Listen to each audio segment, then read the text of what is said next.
a tidbit of Torah for Parshat Tzav 5780.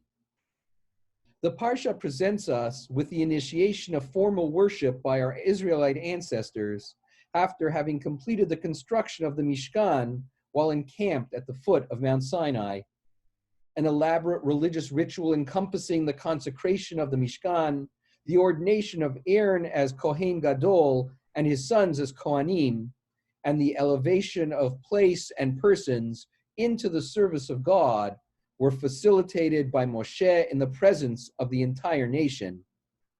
These rites were clearly dedicatory in nature, done on behalf of the entire people of Israel, reflecting their obedience to the divine will and their desire to ensure God's ongoing presence in their midst.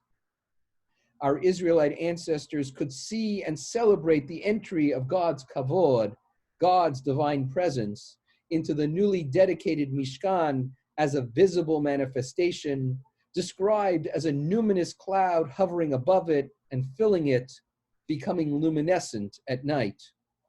This manifestation of God's presence was not intended to undermine the Bible's concept of God's omnipresence, of God's presence filling the universe and thus uncontainable by any human construct. Rather, it was seen as an expression of God's proximity to and concern for those who called upon God with sincerity. For us, the manifestation of God's presence in our midst is no less visible, though completely different from that which our ancestors experienced.